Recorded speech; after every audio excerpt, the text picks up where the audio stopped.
Livro de Jó, capítulo 32. Eliú responde aos amigos de Jó. Os 3 amigos de Jó pararam de lhe responder, pois ele insistia em dizer que era inocente. Então Eliú, filho de Baraquel, o buzita, da família de Rão, ficou irado. Indignou-se porque Jó se achava mais justo que Deus.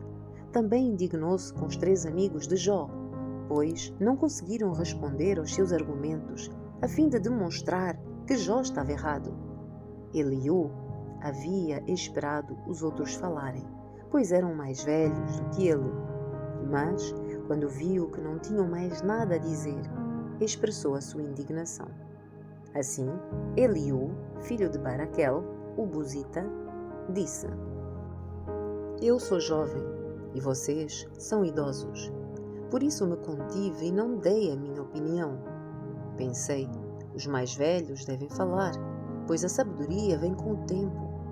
Contudo, há um espírito dentro de cada um, o sopro do Todo-Poderoso que lhe dá entendimento. Nem sempre os de mais idade são sábios. Às vezes, os velhos não entendem o que é justo. Portanto, ouça-me, e eu lhes direi o que penso. Esperei todo esse tempo ouvindo os seus argumentos atentamente, observando enquanto procuravam palavras. Dei-lhes toda a atenção, mas nenhum de vocês provou que Jó está errado, nem respondeu aos seus argumentos. Não venham me dizer, ele é sábio demais para nós.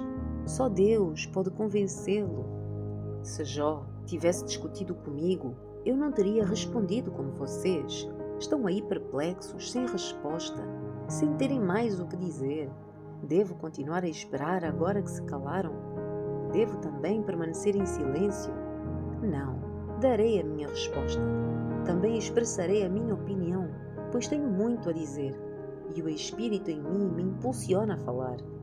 Sou como um barril de vinho sem respirador, como uma vasilha de couro prestes a romper. Preciso de falar para ter alívio. Sim, deixem-me responder. Não tomarei partido, nem tentarei bajular alguém, pois se tentasse usar de bajulação, o meu Criador logo me destruiria. Capítulo 33. Eliú apresenta os seus argumentos contra Jó. Jó, ouça as minhas palavras, presta atenção ao que vou dizer. Chegou a minha vez de falar. As palavras estão na ponta da língua. Falo com toda a sinceridade. Digo a pura verdade. O Espírito de Deus me criou. O sopro do Todo-Poderoso me dá vida. Responda-me se puder. Apresente os seus argumentos e defina a sua posição. Você e eu somos iguais diante de Deus. Eu também fui formado do barro. Portanto, não tenha medo de mim. Não serei severo demais com você. Você falou em minha presença e ouvi bem as suas palavras. Você disse, sou puro e não tenho pecado. Sou inocente e não tenho culpa. Deus procura motivos para se opor a mim e me considera seu inimigo.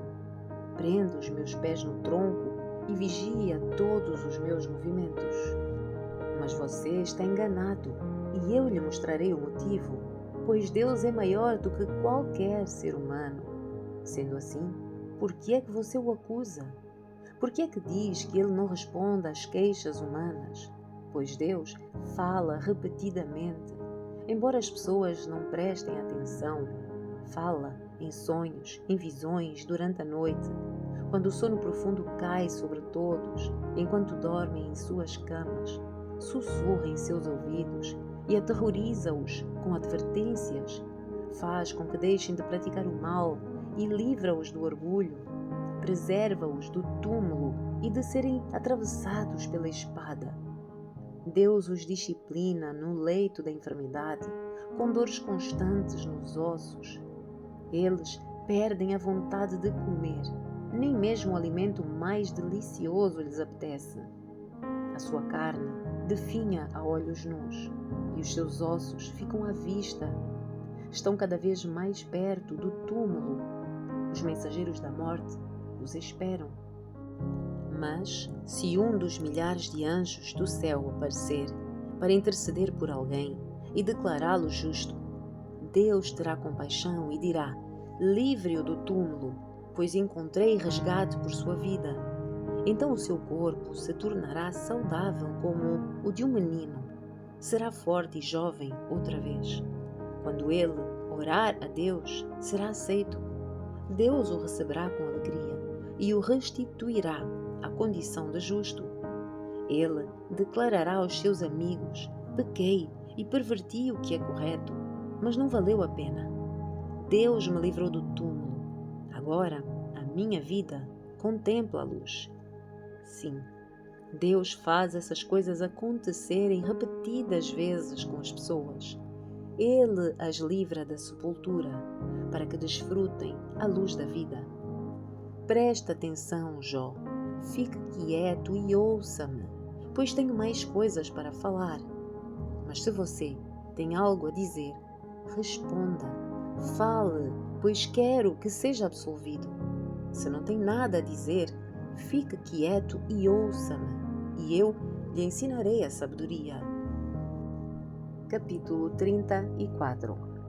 Eliú acusa Jó de arrogância. Então Eliú disse: ouçam-me vocês que são sábios. Prestem atenção, vocês que têm conhecimento. Jó disse: o ouvido prova as palavras que ouve, assim como a língua distingue os sabores. Portanto, vamos discernir para nós mesmos o que é certo. Vamos descobrir juntos o que é bom.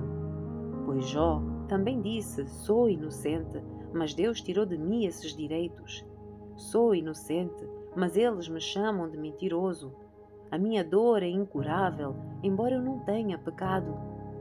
Digam-me, alguma vez houve um homem como Jó, com a sua sede por palavras irreverentes? Escolhe como companheiros os que praticam o mal e anda com homens perversos. Chegou até a dizer: por que desperdiçar o meu tempo tentando agradar a Deus? Ouçam-me, vocês que têm entendimento. Deus não peca de forma alguma. O Todo-Poderoso não pratica o mal. Ele retribui a cada um de acordo com os seus atos. Trata as pessoas como merecem. Na verdade, Deus não fará o mal. O Todo-Poderoso não cometerá injustiça. Quem entregou a terra aos cuidados de Deus? Quem o fez responsável por todo o mundo? Se Deus retirasse o seu espírito e removesse o seu sopro, toda a vida cessaria e a humanidade voltaria ao pó. Portanto, se você é sábio, ouça-me, presta atenção ao que digo. Acaso Deus poderia governar se odiasse a justiça? Você pretende condenar o juiz todo-poderoso? Ele diz aos reis: vocês são perversos, e aos nobres: vocês são injustos. Para Deus, não importa a posição da pessoa, Ele dá mais atenção aos ricos do que aos pobres, pois todos foram criados por Ele. Morrem de repente, falecem no meio da noite.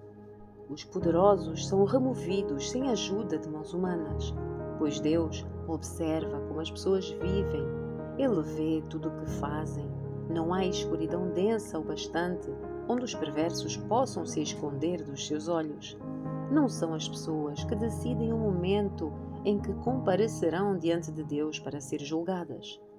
Ele destrói os poderosos sem consultar ninguém e põe outros em seu lugar. Ele sabe o que fazem e à noite os derruba e os destrói. Ele os fere porque são perversos e os castiga em público para que todos vejam, pois deixaram de segui-lo e não têm respeito algum pelos seus caminhos. Fazem os pobres clamar e chamar a atenção de Deus, e Ele ouve os gritos dos aflitos. Quando Ele esconde o seu rosto, ninguém pode encontrá-lo, nem indivíduo, nem nação. Ele impede que os ímpios governem, para que não sejam uma cilada para o povo. Por que é que ninguém diz a Deus: pequei, mas não voltarei a pecar? Ou, não sei qual foi o meu erro, mostra-me se fiz o mal, e deixarei de fazê-lo imediatamente? Acaso Deus deve adaptar a justiça dele às suas exigências? Você o rejeitou. A escolha é sua, não minha. Compartilhe a sua sabedoria conosco.